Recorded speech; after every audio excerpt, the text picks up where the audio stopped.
Good morning. So this session now is just looking at some of the historical examples of field note practice by anthropologists that we encounter all the time in native title work. I've selected four for that purpose: Ratcliffe Brown, Elkin, Strello and Tyndale, who we've already heard referred to. And this is just to look at their practice, see what aspects of it are useful for our current native title purpose. Both look at their usage of field note technique critically, but seeing what we can learn from it as well. So just briefly, a definition, which Petronella has already touched on.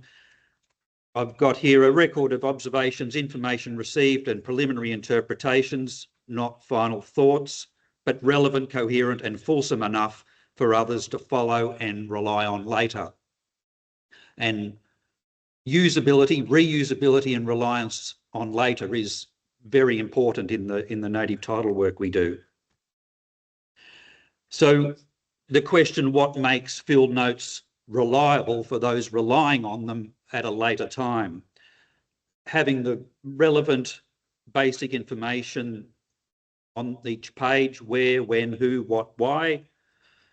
The methodological consistency. It doesn't mean we all have to use the same method, but the method you use has to have some consistency and transparency of consistency about it. That includes, in your words, including any doubts or uncertainty you might have about the information that you've recorded, and refraining or avoiding leaping to conclusions and value judgments when, for example, you're encountering an informant for the first time, not assuming that their reluctance to build rapport with you is a lack of knowledge. That conclusion can change over time and very often does. So looking at some of the early ethnographers' field notes, I'll go through each. I've selected a few examples, and I know the screen is quite small, so I'll try and summarise some of the content and look at what's helpful, what I think are some of the shortcomings in their method, and then I'll turn briefly to the field note practice that I use that builds upon some of the examples in the earlier researchers and incorporates some new techniques as well. So Ratcliffe Brown was doing his, I'll just step away from the microphone, was doing his field work in 1911 in the Pilbara region. And of course, his legacy in social anthropology is significant and out of kilter with his fieldwork legacy, because he actually spent a very small amount of time in the field. This sentence here says, of the 8 weeks I was in the Pilbara, 23 days were spent travelling and about 10 or 12 were wasted due to delays of the journey. So that narrows down to a very small period of time. He did work in other places offshore as well, but his time in the Pilbara was actually very brief. And his field notes are very sketchy. We've referred to sketchy notes. It's more of a field diary, the way he's written it. And up the top, and there's a real lack of ethnographic information in his field diary as well.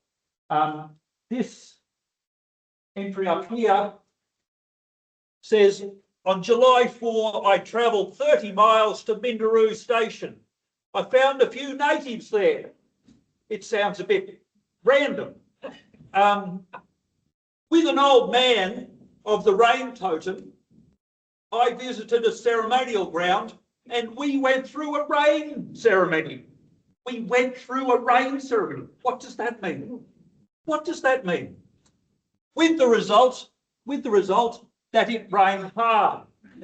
Now, that is actually the most relevant bit of information in that sentence. that he was commenting that as a result of the ceremonial practice that he did with the old man, who is unnamed, we don't know if he was from that area. He might have been en route between Broome and Perth for all we know, but we don't know that from the field notes. Then down the bottom, he says, so far I have passed through the territory of the following tribes: Maya, Bayong, Purana.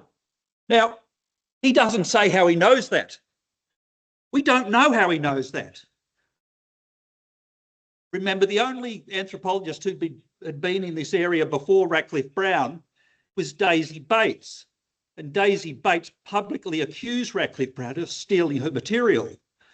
That's another story. But you can see from his field notes, it's by no means obvious how he got his information. Then we turn to his genealogies. Ratcliffe Brown wrote these rough genealogies. These were on separate loose pieces of paper. They are not cross-referenced to his field notes. So we don't know if the old man who gave him this information, Jack, and we know it's Jack because he's got this little symbol showing that it's his informant. That was his symbol for the informant. But that may have been the man he met at Minderoo. We don't know. It's hard to tell. And then we've got the big cross through. Now, what does that mean? We don't know. We can surmise from his method that he would put a big cross through when he had written it up. And this is the written up version of that genealogy. It too has a line through it. We don't know what that means, but it is the written up version. Again, it's on a loose piece of paper, not cross-referenced to his field notes, but it's got some very useful information if you can decode it. So we've got the section name, the dreaming name, the local group name, and the language name. It's a similar annotation format to what Strello used on his genealogies as well. And then we've got various abbreviations, which I won't go into. But my point is making the information in the field notes transparent on that criteria. Ratcliffe Brown's field notes are pretty hopeless. Turning to Elkin. Now, Elkin took these sort of pocket-sized field books, and they were his field books. This is not a diary journal, they were his field books. And one thing I like about Elkin is at the start, so you turn this cover over, you get an index. The index is in the front cover of his field book.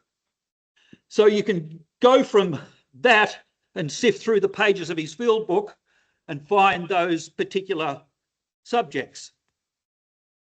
And to take an example, he also kept a genealogy field book, which was cross-referenced to his field notes. And in this column here, it's had a notebook. You can see the notebook number and the number of the genealogies are cross-referenced to his notebook page. And I'll take one example here. Mulder, page 90 of his field book. So you look at that, you go to page 90 of his field book, and you can find the rough version of the genealogy. There's Mulder there. He was the informant. He is the informant.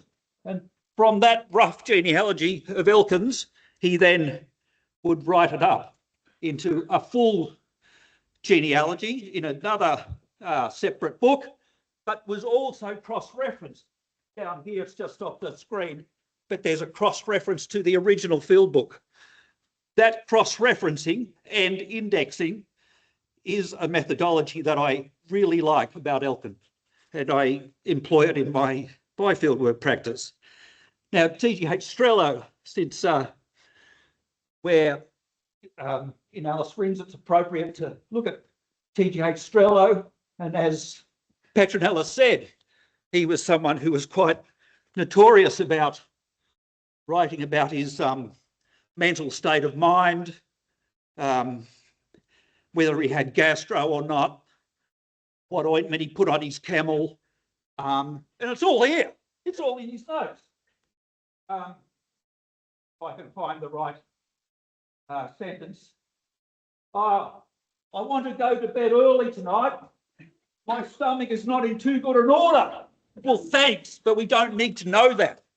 We don't need to know that in your field notes.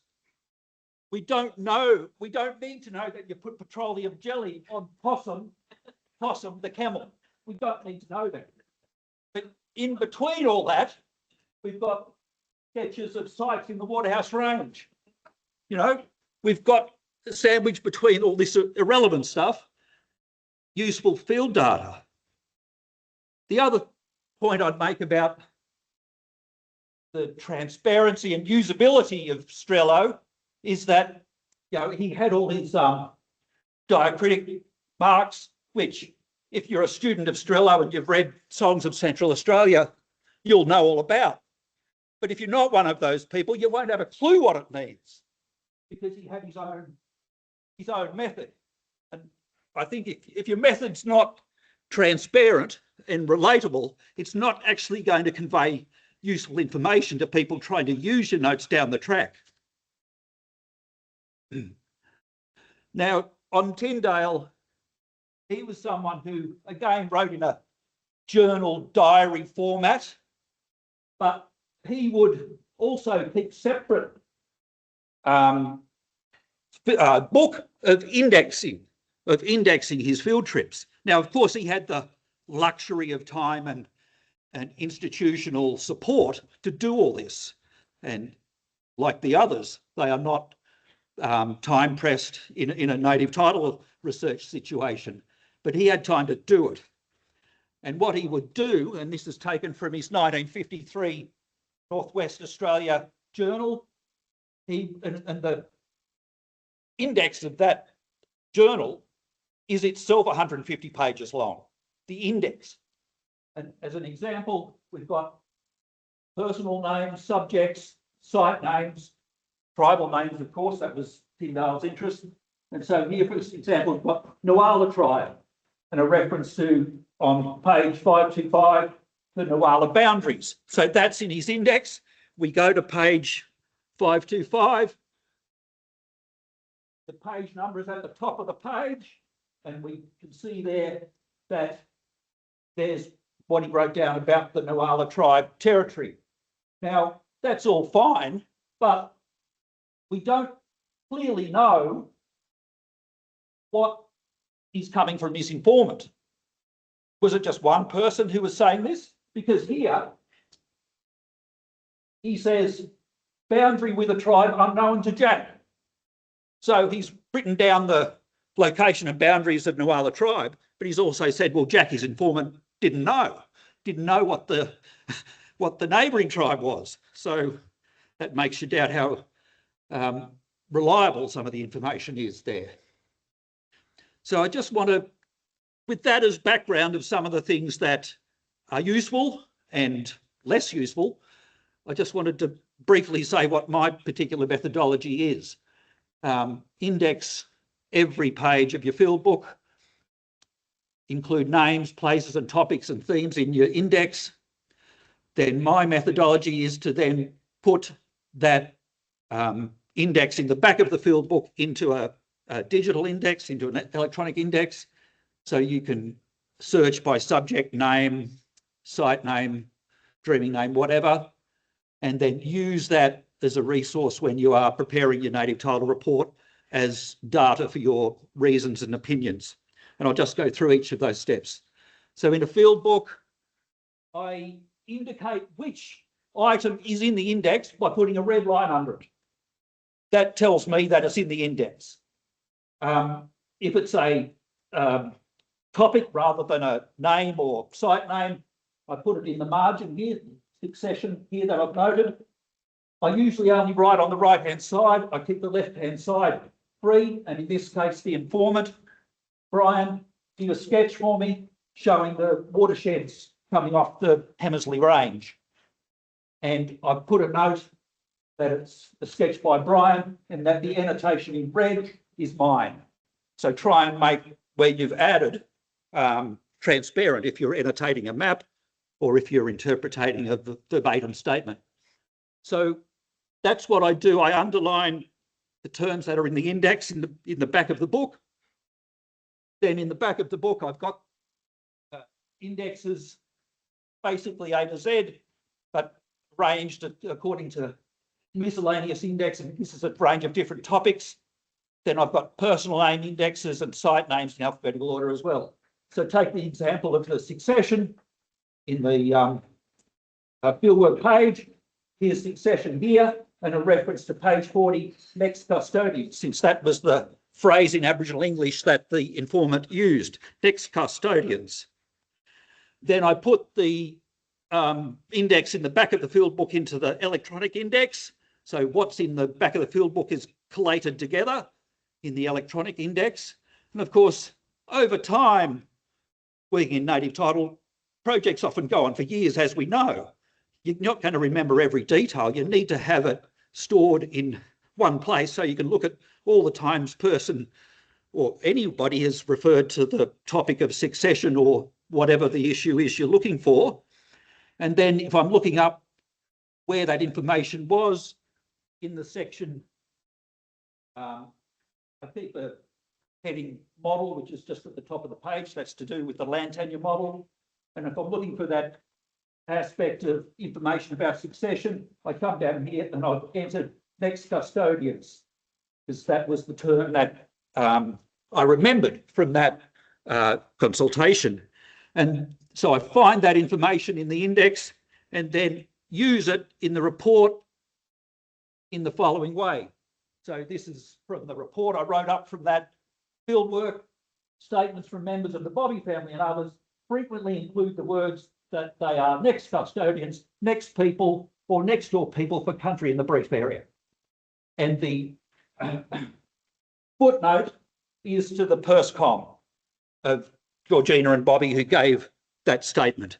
So they're the steps in the process that I use. And as you can see, it's utilising some of the strategies of indexing and cross-referencing that we saw in Elkin and Tyndale, and I find it very useful in my own methodology. So I think that's all. Thank you.